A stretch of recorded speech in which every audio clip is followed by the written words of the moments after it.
Tanong lang sa sa mga termite gang, sa mga members ng termite gang. So may idea naman kayo mismo dahil nangyayari talaga dito sa ating bansa, di ba? Anong eksaktong nararamdaman mo or kung may anong sentimiento mo sa kanila sa mga ganitong klaseng?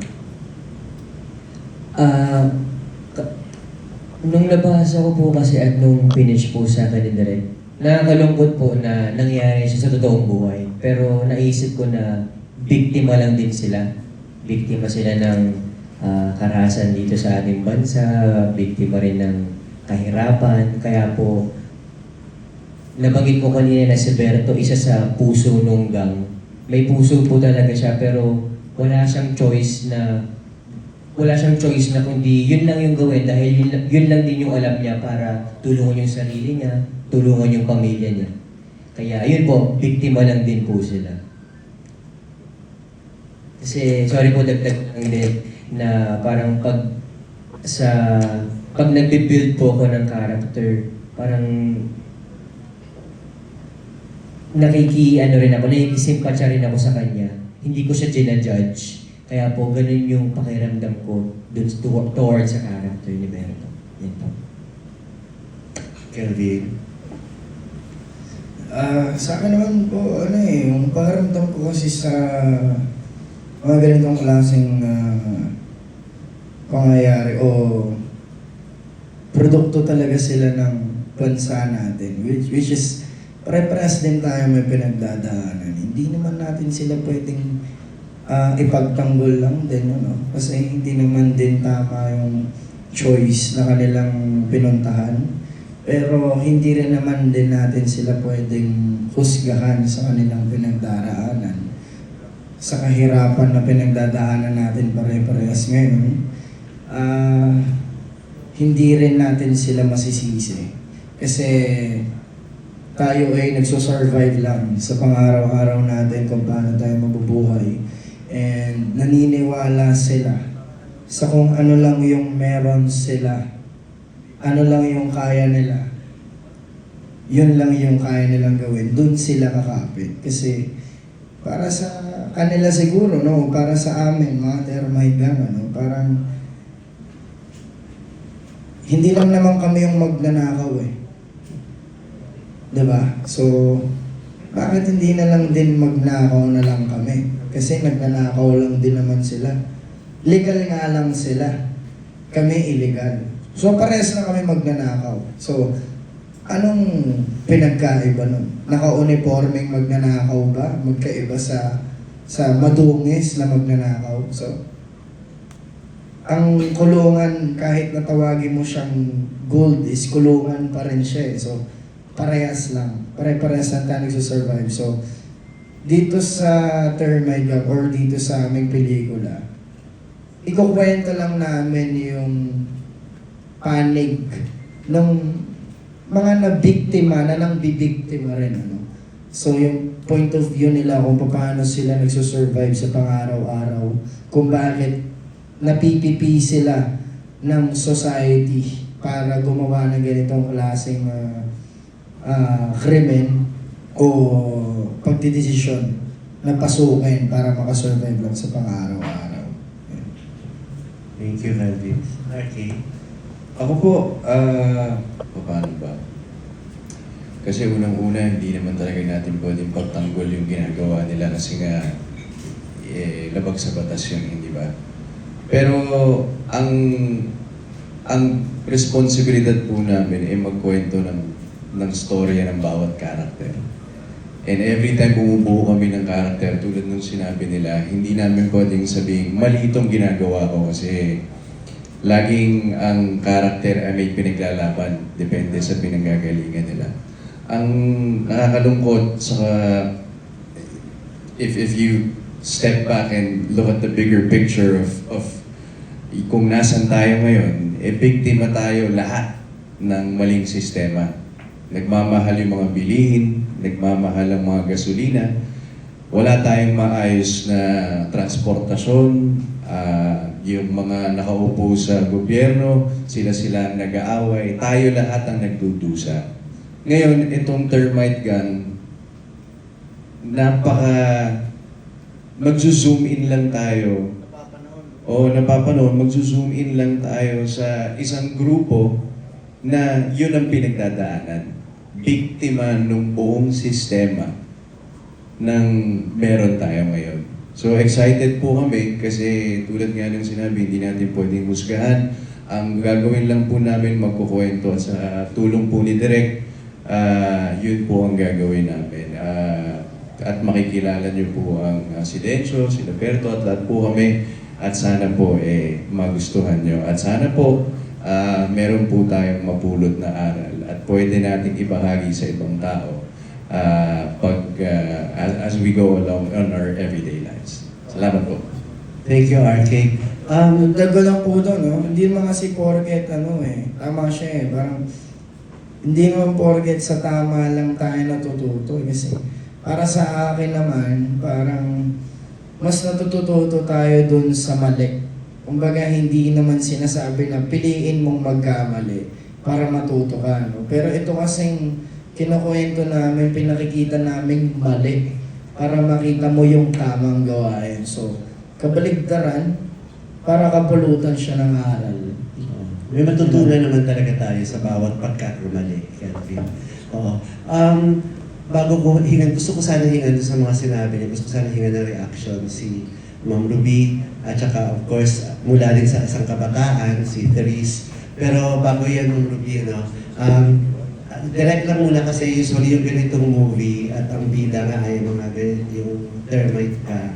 Usually ang dating sa mga manonood, yung sentimiento nila, di ba, yung ano nila ay doon sa termite ka, kahit mali yung ginawa nila, pero kapag napapanood mo na, di ba, parang nandun na yung ano mo sa kanila, di ba, yung sympathy mo sa kanila, tapos, ay, salamat, nakaano sila, nanakaw nila o nakaligtas. Di ba may ganon? Oo. Paano nyo gagawin yung ganong atake? Na hindi mag-glorify, na hindi naman palalabasin nag-glorify yung ginawa nila.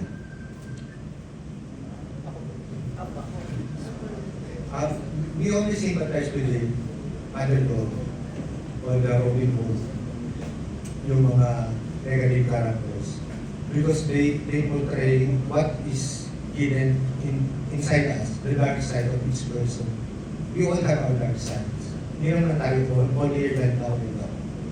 And these things are happening because the society doesn't have a good system to keep us intact or level-headed. So, sa akin, as I've been doing films about this time, bakal bullets, mga habog, mga sakyapo, mga nabibenta. We always presented with hands-off attitude. These are the people na yung sinasabi nga sa laylayan. Sabi ka po, I heard the news, na yung mga sakada sa Negros, they still earn 150 pesos a day. Nagtatapos ng tubo sa pilit ng araw. Tapos 150 pesos a day. Tanong sa kanya nung report, bakit pumapayag ko kayo sa 150 pesos a day? Eh, yun ang po ang trabaho. So the reporter said, ayun lang pala ang trabaho. Yun lang pala kaya ibigay sa inyo. So, fatalistic, shall we say, we are all fatalistic. Tinatanggap natin kasi yun lang ang binibigay. At yung consequences na nangyayari sa atin, mali o mabuti, ginagawa lang natin because we need to survive. We need to survive this kind of lonely existence. So, itong pelikula to, I personally don't want to preach, this is good, this is bad, this is worse, this is lonely. We just want you to watch, this is a slice of life of the Filipinos. This is still happening because the people in the government are allowing this to happen. And they're not doing anything. Nakikipaghabol na pa rin sila sa Senado para i-crash yung sarili nila sa crimes na ginawa naman nila talaga. So how do we have, why do we ask questions about these lonely people doing certain things? Kung yung mga taong gobyerno nagpe-pretend din na wala sila ginagawang crimes. So I don't want to make judgment. I just want to show what is really happening. Bahala na yung mga nanonood kung ano ang kanila. Yeah. sa In the same way, when Direct Jeffrey, when Rick Obrador, sabi na, ang Obrador naman, resulta lang din ang sistema ng kahirapan. Hindi na gusto maglista ng utang at ng debt. 3 times a day, kikita na sila ng 200 pesos a day. Hindi nila iniisip yun eh. Ang iniisip nila, may babayaran akong utang, may anak akong kakain. Kulang pa. Wala sila nakikita mali doon sa ginagawa nila. We just need to survive. Oo. So yun na nasabi na ho nila, yung mga sinabi ng mga termite gangs, ano. Yung Ma'am Ruby, ano ho yung pananaw niyo dito? At lalo na po yung gusto ko iparating ng pelikula sa panahon ngayon, di ba? Kasi parang nakaka-dismaya na talaga. Kaya yung after what happened last Monday, yung nasaksihan natin sa Senate, parang karamihan mga reaction. Personally ako, parang ayoko nang bumoto sa 2028. Parang ganun yung nararamdaman mo, di ba? Kung sino lang naman sila yung mga naluluklok. So, ano ho yung gusto niyo rin iparating sa ganyan? Po, nung una nung pinitch sa akin po, nung kinwento ka lang niya yung kwento, sobra na akong, wow. Kasi hindi ako aware, sorry, ganun ako ka-detach sa news. Dahil, parang ganun ang shield ko. What really struck me is, and attracted me to accept the role and to, at gustong-gusto kong gampanan po with all, justice, ay yung realization po na imagine aabot sa ganitong creativity ang pagnanakaw, yung magdidig ka ng lupa, not the usual akit bahay or yung yung lupot or yung hahablutan o kung anong mga the usual parang palasak ng form ng pagnanakaw. Not to mention yung mga pagnanakaw nga sa gobyerno natin, okay? Yun po, sobra kong intrigued and moved and na-bother para po makapag-isip ang mga nasa termite gang at kung ano pang mga gang at noodle, gano'n. Imagine kaya natin yung paghihirap na dinadanas nila para gamitin ang kaisipan sa pag-iisip ng ganitong pamamaraan ng paano ba tayo mabubuhay, paano ba tayo magsusurvive sa ganitong klaseng lipunan. Ibig sabihin talagang literally nandun nasa gutter ka, nasa immortal ka, literally trying to make a living. Kaya po nung sa akin yung role, nung sabi yung chief o yung parang pinaka nila, tsahin na nagpapalakad pala ng gusto ko kasi hindi dahil I condone yung yung kasamang ginagawa. Ako kasi pag tinanggap ko yung role, gusto ko kailangan mahal ko siya. Gusto ko naniniwala talaga ako sa kanya. At naniniwala talaga ako kay Chief. Bakit kailangan yan? Pukpukin itong mga lalapot-lapot ng mga kabataan pa. Kasi syempre may takot pa sila ito all. Maybe nga ako ko backstory ko sa sarili ko kasi minsan meron kahit hindi ka mabibigay ng record. Grabe na siguro grabe na kahirapan ng pinagdaanan nitong babae nito para suportahan niya at siya pa ang mamuno sa ganitong klaseng krimen. Yun. At para na mag-resort siya sa ganito. And yun nga, gusto ko masalamatan sila direct at sila Yael and the whole team na salamat po na kinonsider. Kasi parang today, ito yung parang sobrang nag-challenge ako sa role na to. Pero hindi pa po ako gumaganap ng ganito. Nag-immerse na po kayo talaga? Nag-immerse na po kayo sa character na yun? Paano yung Oo, siya eh. sino kung madama kinausap? Wala ako. Sinong sindika? Intisera siya, short. At saka nagigila siya. Hindi. Uy, hindi. Kasi powerful sila. Hindi. Powerful din kami, kaya na nasa ilalim kami. Okay? So parang yung parallel, gusto ko yun eh, parang kami nasa parallel sa lipunan. Andito yung nasa, hindi na nga yung sinabi ni Calvin eh, parang sila nasa ibabaw magnanakaw, kami nasa ilalim. So siya po yung peg mo? Hindi naman, bitch. Pero parang ako gusto ko yung yung crawlers after dark. Diba? Kasi yung mga anay, dati kasi nagkaanay yung bahay namin sa Caloocan. Pag nagkaanay.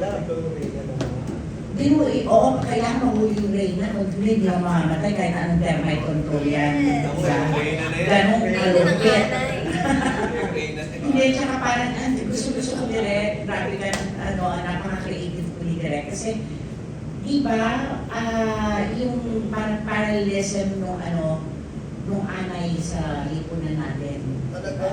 Sa atin na hindi natago eh. Sa iba ko na mga dingding, yung mga haligi, kita-kita na. Salamat po. Thank you. Miss Denise. Ako po, yung biggest takeaway ko talaga sa pelikulang to, nung binasa ko po yung script, ay sobrang bothered po ako, lalo na in the eyes of Yumi. Kasi isa po siyang tao na nagtatrabaho ng maayos, may integridad, legal, very honest, tapos mabibiktima lang ulit siya. Parang biktima na nga siya ng society natin na mababa yung sahod and everything, na nagbabayad kami ng buwis. Bawat purchase may buwis. Tapos, mananakawan ulit siya ng isang grupo. Pero yun, though I understand, syempre yung mga sentiments nila ng termite gang. Pero kasi ginagaya din nila yung nakikita nila sa balita. Ginagaya nila yung nakikita nila sa government natin na, sila, kung kaya nila gawin yun, hindi gagawin ko. Kung pwede pala na gawing illegal yung mga transaction, gagawin ko kasi ginagawa mismo ng mga government natin. Ganyan. Pero, it really starts small. I mean, we all understand na lahat tayo may intention sa lahat ng bagay na ginagawa natin. Pero, it starts small talaga. Kung hinahayaan natin na yung mga ginagawa natin din ay illegal, yung mga ginagawa natin din ay masama, mula doon lalaki yung corruption. Lalaki. Parang hindi lang sa government yung corruption, hindi lang sa government yung pagnanakaw. Nasa maliliit na bagay talaga na hinahayaan natin. And yun, at kaya nagsisimpatize ako kay Yumi na paulit-ulit siya magiging biktima nito. Maliit man na victimizer or malaki, biktima pa rin talaga siya. Kahit anong gawin niya mabuti. Jen. Hi, I have a question for Kelly.